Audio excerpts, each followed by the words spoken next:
adept to this panel. So I'm going to start with you, Johnny, and just give a little bit of an overview as to your role and your background, and then we can kick off the panel. Yeah, hi everyone. My name's Johnny Lazar. I'm a principal consultant with CRU.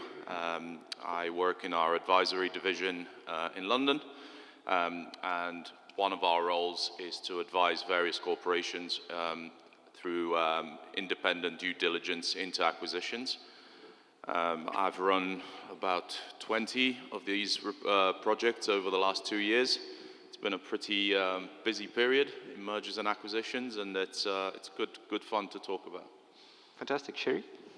Hi everyone, Sherry Hyatt. I'm a director at Moray, which is a legal tech company essentially. I head up mergers and acquisitions globally for our firm. We have operations in South Africa, in the US, UK, Australia, and India. My background is in big law, so I spent most of my career at large law firms, as well as some time in-house. Thank you. Fantastic. Zamani? I am hoping this thing is on.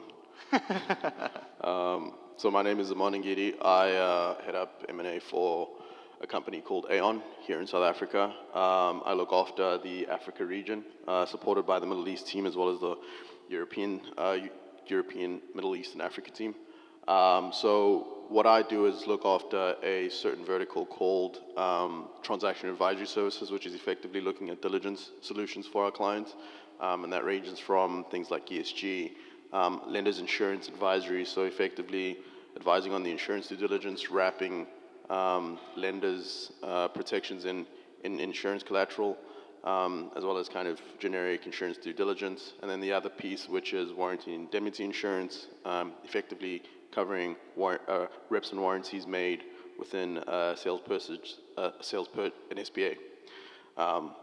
So yeah, I've been doing that for a few years now. Yeah, and there's a lot of work in that space. But we're going to talk about what we're doing. I'm going to hand it over to my man Sean on the left, yeah. Thank you, Zamani. Nice to meet everyone. Good to be here. My name is Sean Duthie. I'm a director with Control Risks, which is a global risk advisory firm. Our headquarters are based in London, but we have 6 offices around Africa. And we offer a diverse range of services to our clients, everything from security risk assessments to cybersecurity, to political risk, to ESG, to investigation. So it's quite a diverse company. Myself, I am in the political risk section, and I lead our team for Southern Africa.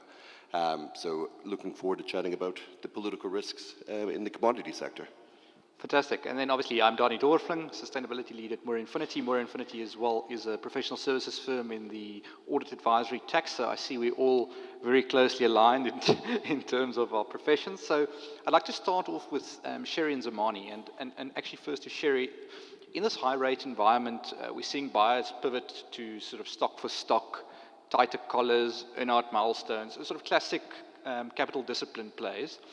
What does offering equity actually beat, or when does offering equity actually beat cash? So what is that tipping point in terms of cost of capital? So great question. So in a high rate environment, obviously lending becomes really expensive.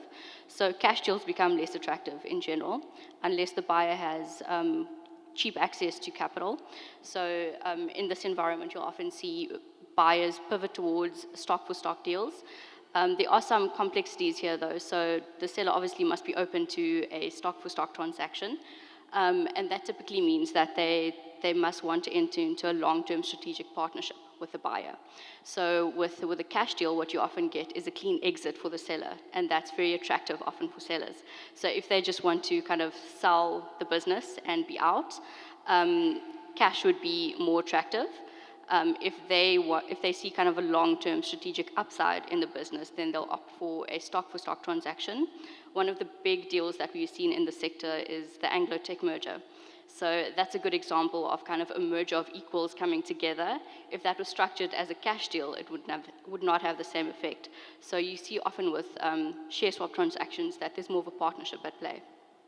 I think it's a great point, and in the private equity world, you see that a lot as in terms of a clean exit instead of stock-for-stock options. But Zamani, which deal protections, so collars, reps and warranty insurance, earnouts, which actually survive real disputes? I mean, and which actually get litigated to pieces?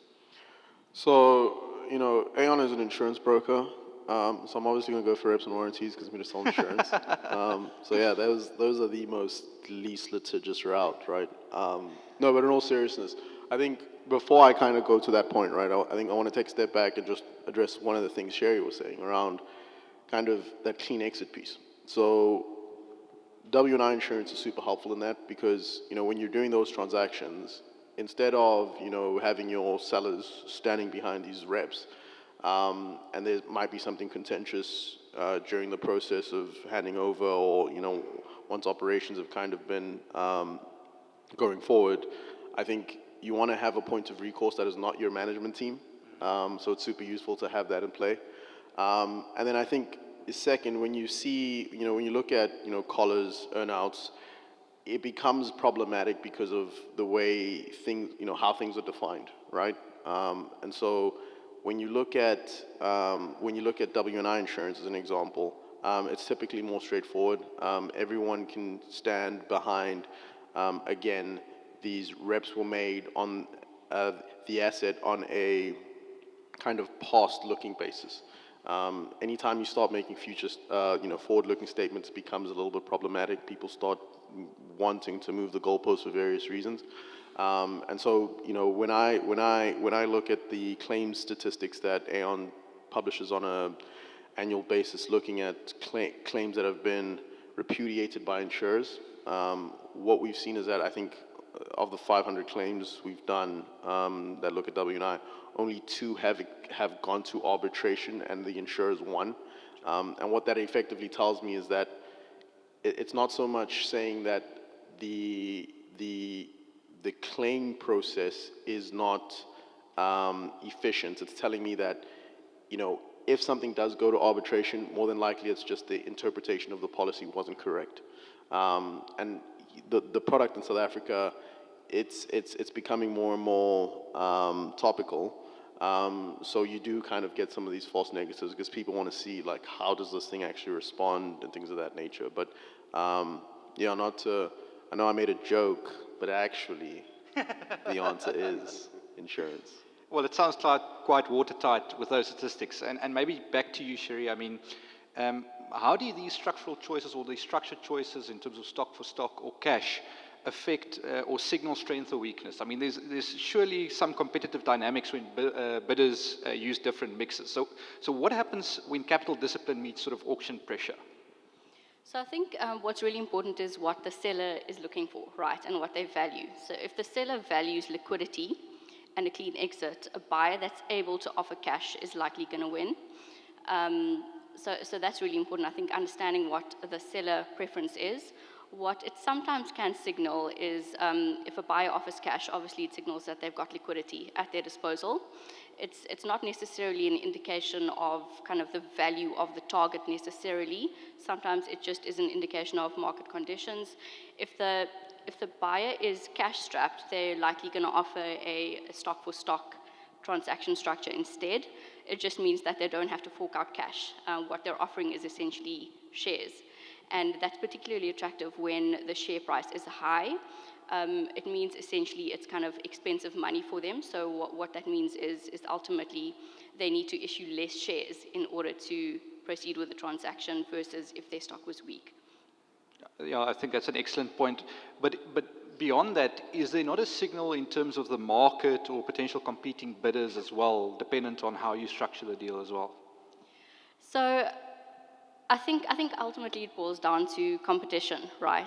And really, like if the buyer does value liquidity and cash and a clean exit, that bidder is potentially going to win. There are some arguments to say that a bidder with cash in their pockets sends a stronger signal to the market, or that even that they kind of view the target in a stronger light. I don't think that that's necessarily always the case, just because there are so many variables that come into play when you're looking at structuring transactions. And what we often see is really a combination of both. So instead of outright cash for cash deal or a share swap, buyers might offer a hybrid. So they might offer some cash and some share swap. So a combination of both, and that can be quite attractive in the long term as well.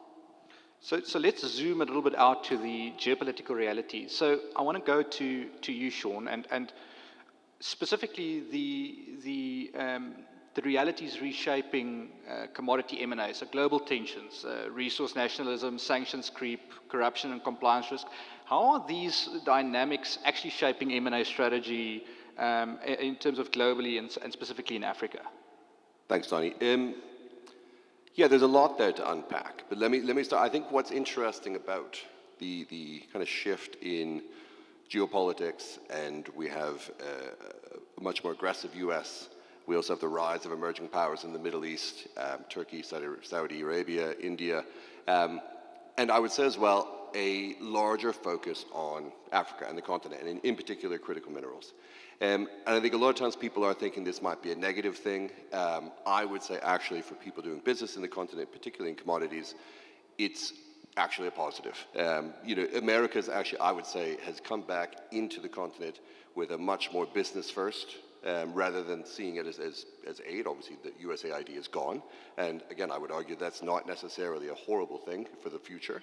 And I think what it has done is opened up a lot more market partners for people to join in with.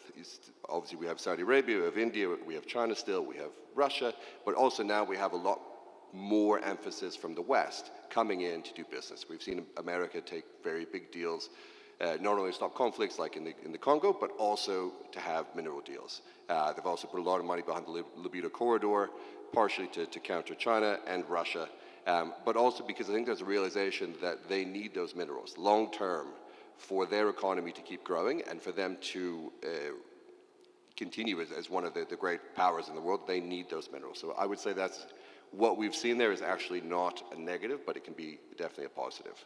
And maybe moving on from that, and as an extension to that, surely FDI and FDI in that matter has some good risks or some risks. And what are the mitigation strategies in terms of potential friendshoring, minority to majority paths, whether there's sort of a permission of local escalation or local JVs as sort of genuine solutions or workarounds?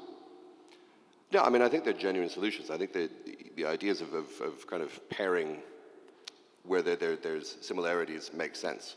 And I think for the people in the audience here who are looking to do M&As around the continent with local partners, also cognizant of the local content rules that's there and that you have to have local partners, I think where there might be still a major risk in Africa, and around the world as well, but I think in Africa it is slightly elevated, is the integrity risks. It is actually very important, even though, I mean, Trump kind of stopped the FCPA, but it is back now, but you can't go into business with someone reputationally that's going to hurt you, that's going to be a kind of a black mark on your company.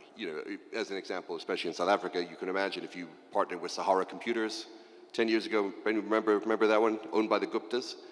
It wouldn't look good for you at the moment. But also regulatory-wise, you want to make sure that you're not going into bed with someone that might harm your business. Is a very quick example of this to kind of show the serious, and this is something that we do quite a bit, is the integrity due diligence, the intelligence gathering. I worked on a project, not for control risk, so I can say it, but we were looking into a very large Kenyan supermarket for a U.S. investor. And that supermarket had a hidden shareholder who owned about 7%, who was on the U.S. drug narcotic kingpin list. And if that U.S. firm would have invested in that Kenyan supermarket with him involved, they could have had all of their assets in America frozen right away. So it would have ended the company. But just as an example, and I think it's good to note that sometimes people go in, they do the handshake, and they go, well, I had a beer with him, he's good. You have to know them really deeply to know who they are, know their background, know who they're involved with, to make sure that those risks aren't going to bite you in the end. Absolutely. I mean, and it's so alluring in resource-rich jurisdictions to just say, well, let's go ahead with the deal. And I mean, it affects the deal structure, the due diligence, the deal pricing. And obviously, it's Zamani, whether it's insurable or not. Yeah, sorry, I'm still reconciling with the drug guy. Yeah, no, sorry. But effectively, yes. I think a lot of what we're seeing now is exactly to Sean's point, right? A lot of renewable plays in rest of Africa, a lot of mineral stuff, and I think what we're trying to solve for more often than not, you'll have things you can insure for, like, you know, PVT or risk insurance. You know, we're using reinsurance data that they kind of aggregate around natural hazards, natural catastrophes. Sorry, yeah, that's the better word. And kind of deploying that in Africa, right? So they're trying to see, look, if there's an investment put down for a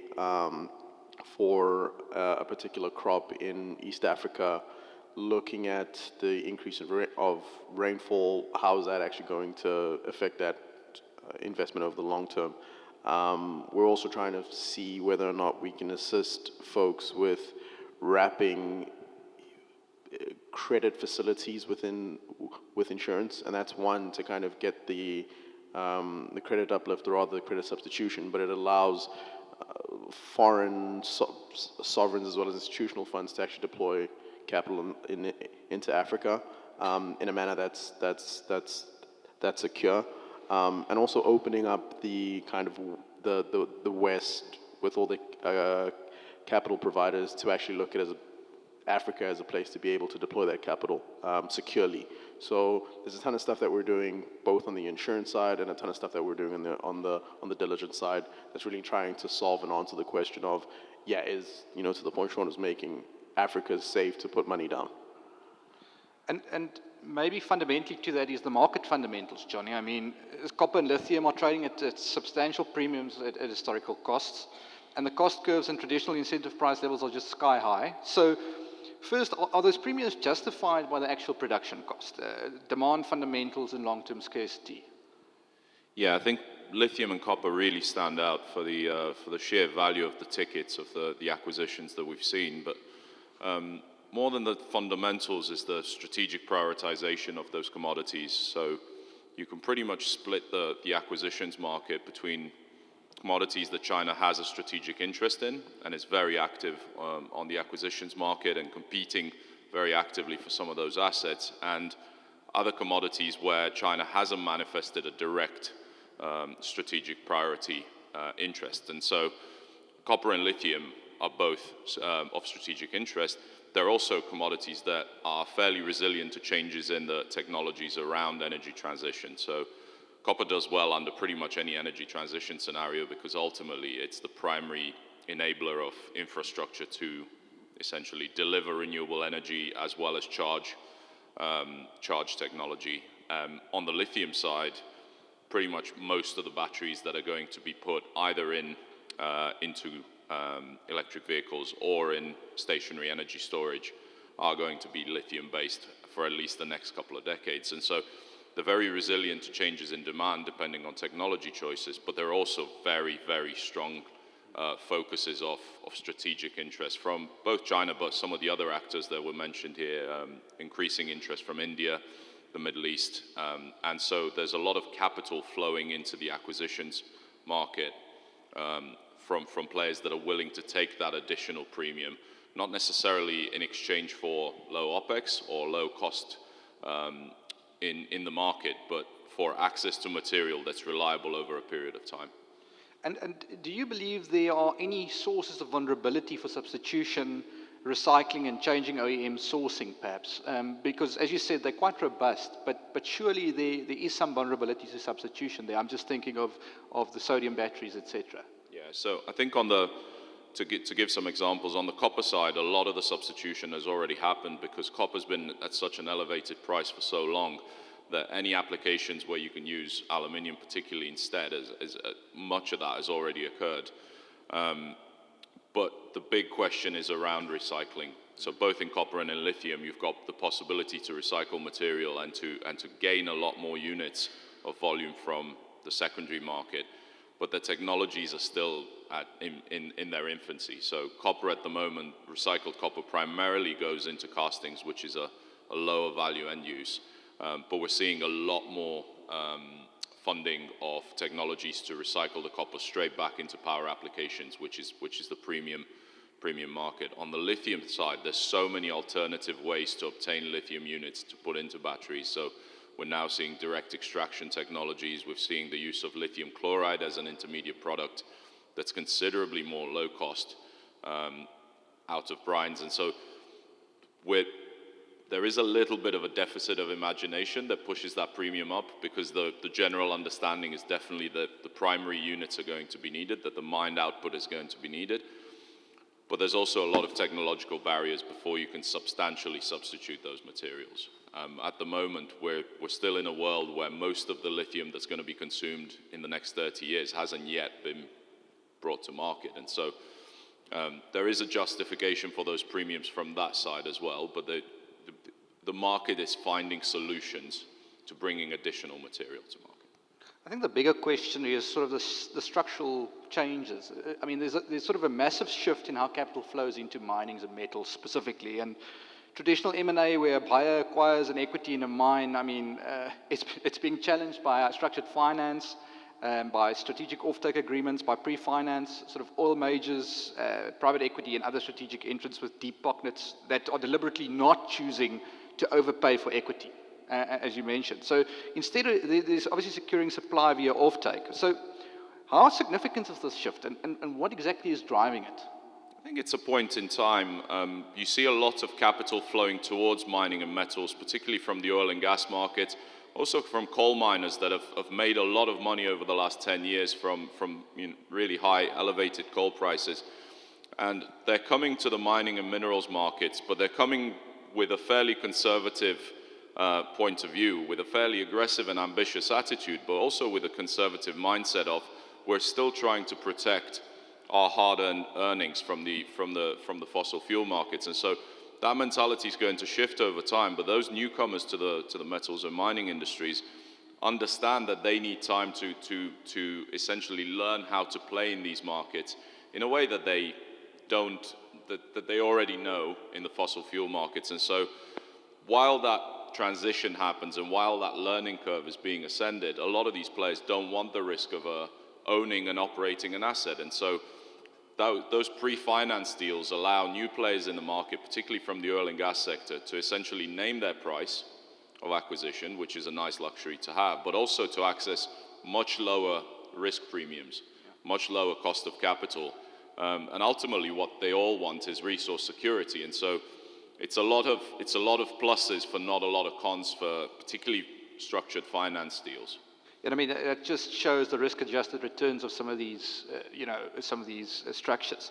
But perhaps just on the ESG side, Zamani and Sherry, I'll go to Zamani first. ESG and political risks have become deal killers, and issues or deal-winning opportunities depend on how they obviously manage. So, which specific ESG and political risk exposure, permit risk, carbon policy risk, community and social liabilities sort of warrant the type of insurance or the type of risk mitigation that the market so desperately needs? So I think the interesting thing when I look at kind of Africa as a whole, the political instability is the most fundamental tenet of that is regime change, because regime change changes a whole bunch of things. And I think in terms of a gap, that's probably the biggest kind of product gap in the market at the moment. There are solutions that you work with vendors where you try to build effectively a kind of gapped or timeline of what they anticipate that regime change to look like over a multi-year period, right? So you'll look at 3, 5 years, 10 years, and try to estimate, okay, look, is there any way to deploy insurance capital in a gated manner across that time frame? And then there's, from an ESG perspective, I think the environmental piece is super important, especially when you're talking about minerals. Environmental liability insurance is always there, but somewhat with limited capacity. And I think some of the challenges within Africa specifically, and I'm going to double up there, are Africa specific. So in as much as carriers that have a credit rating that is commensurate to what a capital provider is comfortable to deploy capital with, that might not be the case in Africa, right? So you'll have, use Santam as an example. They don't have the credit rating that an Allianz or an AIG would have. So there's a delicate balance there that we need to solve for, because again, the problems we have are very, very kind of ecosystem driven and ecosystem specific. When we look at things like the social and governance piece, I think the challenge there is that insurance might not be the way we solve them. I mean, I was at another conference earlier on in the year, and we spoke about kind of how tech is going to close that gap, especially on the social side, right? It's giving people opportunities and a whole bunch of stuff. And I think we need to have more deliberate conversations and more, I guess, deliberate mechanisms that are measurable that actually answer that question. Because it's all sexy to sit here and talk about ESG, but what does it mean on the ground? So I think in the longer term, whether it be think tanks, but people are trying to solve for it, but tangibly, especially from an African perspective, given the investment required, it's definitely has to take a much more accelerated turnaround in order to get there. So if I read a little bit between the lines there are some uninsurable risks that is just passed on in terms of acquisition price. Yeah, I mean, naturally there will be, right? I mean, I think if you look at an acquisition, well, the way I look at it from a philosophical perspective, right? You're buying something from a seller that has, pre-existing statements about it, right? That are statements of fact that advisors, professionals have stated that those things are true, right? So a low resolution example of that is you buy a black iPhone, you get a painter to confirm that that color is indeed black, and that's it, right? So you cover all the the past stuff. It's like, great. Then you've got what do we do going forward, right? So how do we measure that? Is that the right metric to use? Is that standardized? Can we get everyone to actually stand behind that? And that's a little bit more of a challenge. And so naturally when you look at the forward-looking stuff, there's going to be things that are uninsurable, as well as things in the pre-existing stuff, right? There might be things that you can diligence the living daylights out of, but you're just not going to get around it. It's there. You're going to have to take that risk. An insurer's not going to cover it for whatever reason. But to your point, it's a deal risk. You got to put that in the price. Do you like the asset? Do you like the opportunity that the asset can produce in the next couple of years? Sure, go for it. I mean, that's the whole point of risk versus reward. And why we're here is effectively to try to reduce that kind of chasm. But ultimately, yes, it's going to be priced into the deal somewhat. So how do you then have sort of SPAs or indemnity structures and covenants that try to breach that gap between the insurable and the uninsurable risk? Maybe, Sherry, I can go to you for a little bit of insight and then back to you, Zamani. 100%. So, I mean, warranties and indemnities are the starting point. And just for everyone who maybe doesn't know what the technical definition of a warranty or indemnity is. So a warranty is basically a promise. It's a statement of fact. So a basic one is I own the sale shares as at the signature date. That's a basic one. So if any warranty turns out not to be true, it means that the seller has made a promise, and now you have that promise to go and actually sue them. And hopefully you don't have to sue them, but that's a starting point, okay? An indemnity is where you identify a specific risk. So the lawyers have done a due diligence on the target company. They've uncovered an environmental risk. And the way that you cater for that in terms of an agreement is you ask for an indemnity from the seller. You say, I've uncovered this risk. If the risk materializes, you need to pay me. You need to make me good. So these are powerful mechanisms in terms of an acquisition agreement that you can draft for and cater for. And this is where due diligence becomes really important. And I would say warranties and indemnities are the starting point, but they can be bolstered by a number of other security mechanisms. One of them is obviously W&I insurance, and that would be a true damages claim, right? So instead of proceeding against the seller, if there's been a breach of a warranty or indemnity, you go straight to the insurer. So Zamani, we come to you when we want to sue. So that's one mechanism. Another mechanism is a guarantee. So if assuming that the seller doesn't have a strong balance sheet, but their parent company does, you might ask for a parent company guarantee. And you can structure deals where you ask for a number of different things. There are other mechanisms like escrows, which are actually very common in the South African market that we use a lot, which is basically a portion of the purchase price is allocated to an independent agent or an escrow agent, and sometimes that's a law firm, and that's kept aside for, typically it's the duration of the warranty or indemnity period, and you essentially hold that money back until you're sure that there has not been a breach of a warranty or indemnity.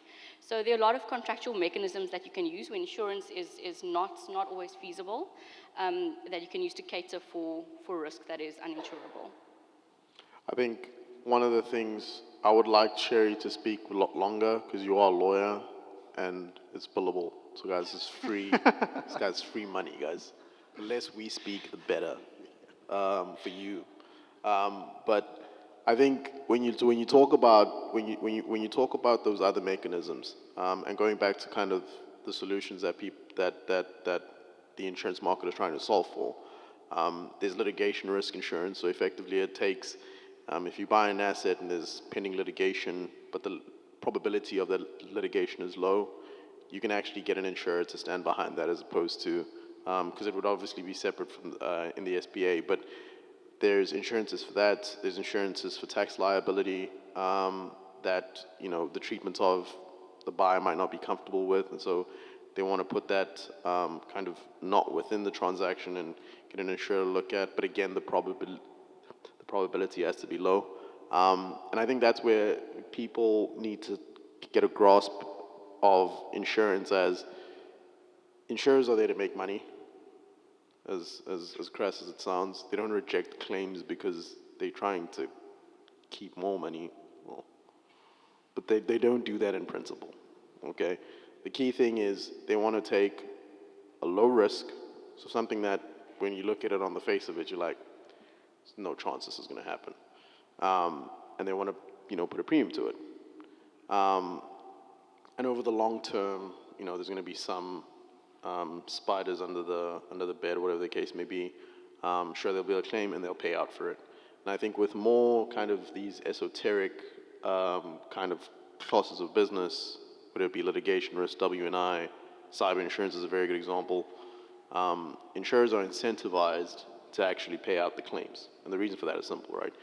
If you buy an asset and you buy W&I insurance, and the head of M&A or corp dev, the CFO of Anglo American, said that a bad experience on warranty and indemnity claim in South Africa as a product class that is on the up, that statement is going to kill the market, because everyone's going to come back and say, well, this doesn't make sense, right? So I think people need to understand that as a capital play, it makes sense, but also it can't fix every single problem. Of course not. And I think that's to Sherry's point again, it's about the balance between the insurable and the uninsurable. But I think there's a more strategic question, and perhaps back to you, Johnny. So when we look at full vertical integration of taking an equity stake in an OEM, right, like a battery maker taking a lithium mine equity, when does it actually outperform a sort of a long-term offtake agreement or structured finance arrangement? Because what is the real sort of tipping point of the cost of capital there? Because there's commodity price volatility, there's a governance quality risk and political risk. So how do you trade that off in terms of risk-adjusted returns? I think this is one of the reasons why there isn't more activity in acquisitions, particularly in critical minerals. I think the political risk premium, and there's people on this panel who can talk about that more expertly than I do, but the political risk premium sinks a lot of these deals. And so a lot of those integration choices are actually made only, almost exclusively, with a view to supply security. The question of economic viability very rarely enters into it, because people aren't willing to take that risk. By the time you've added a political risk premium on a location between 2 and 6% somewhere in Africa, on a WACC that's already high, on a weighted average cost of capital that's already historically high, not a lot of these acquisitions make great sense on the pure economic merits. And so a lot of these integration decisions actually come down to, is the pain going to be hard enough for the user or the buyer of that material if there is an expected bottleneck or a restriction in trade that's going to mean lack of access to a material? And That's why you've seen so many of these recent deals done at governmental level for access to rare earths, is because particularly in rare earths, that pain is certainly high enough. That pain threshold's been reached and direct investments need to be made. There's not a lot of other minerals where that's the case. In most cases, that political risk premium added to the already high capital cost is making it prohibitive. And I mean, I presume that's why these deep-pocketed investors are increasingly choosing not to own mines outright or to own these assets outright. And maybe, Sean, your take on it in terms of, the potential risk factor, political risk factor when it comes into these type of off-takes in OEMs. Yeah, and I think this plays in very nicely with what the whole panel's been saying about political risk. I think Zamani is correct as well. Like there has been an increase in risk and political risk in the past couple of years. I mean, particularly in the mining sector, we've seen a very big push towards more resource nationalism, with higher commodity prices, more competition for critical minerals, but then also a lot more domestic economic and political issues. There's really been a shift away, like 10 years ago, if a country was kind of financially like, we need more money, they might say to the mining company, oh, you didn't pay your taxes correctly, you owe us 100 million in taxes plus an extra billion in penalties, to see what they could get out of it. That was kind of the play that would happen. But now there's much more structural reforms of like, let's change the law, let's potentially take a larger free carry stake, maybe even a paid carry, but let's have more influence in the resources, but let's also control them more. And this is not necessarily a bad thing. Africa in particular with cobalt and critical minerals has the majority of it in the world, but very low processing. But that said, there is a huge push institutionally for countries to change their laws. We actually released a report a month or two back called the Africa Risk Reward Index, and there's 17 countries in Africa that are looking to either start or change their domestic value chains and also tighten up their local content rules. And so as this could be seen as a very positive thing, but I think there has to be the balance between encouraging growth and opportunity in a country, but also not hurting FDI, not making the risks to the point where there is the risk that either you'll lose your asset or that you're going to lose part of it, or that it's not going to be a feasible asset. And we've seen it as well, speaking with people, political risk is getting much more expensive and making where deals aren't viable and then they have to walk away. I think that's a fantastic point, and maybe for those of us not as familiar, so how do these local content rules and resource nationalism force you away from ownership and into sort of a more, an alternative position? I mean, it depends on the country. Yeah, everyone does it differently. I think, as an example, I think maybe this might be useful. So Namibia is obviously on everyone's mind, or at least is still somewhere in the mind with the oil and gas discoveries. And they pushed hard on local content right from the beginning. 2 years ago, they were the talk of the town. Everyone was talking about them, and the government really pushed hard on local content. And to the point where, to be honest, and I've heard that a lot of the oil and gas companies were getting a bit annoyed. They hadn't had a drop of oil yet, and they're being dictated to. Well, now you must do this. Now you must do this. Now you must do this. Now you must do this. To the point where they were thinking, are we going to invest here? Because if this is what it's like now, what's going to happen when we actually put in the $1 billion worth of construction and we start production? What is going to happen then? So I think that governments have to be careful. I think Namibia, like Danie and Daito, I think has realized this, and she is pulling back a little bit. That there has to be the balance between government and the private sector. And the private sector has to go in there not as extractors of it, but as partners, and they have to want to do it. But I think, and one of the issues I would say with Namibia at the moment is they are pushing it on ownership. It's still not finalized, but they're looking at 51% Namibian citizen ownership to have local content. So if you're a service provider in South Africa, if you want to go to Namibia and you want to give services to the oil and gas, you have to have that local content requirement, which is difficult. And I think where I think the issue is that is actually the easiest to kind of get around.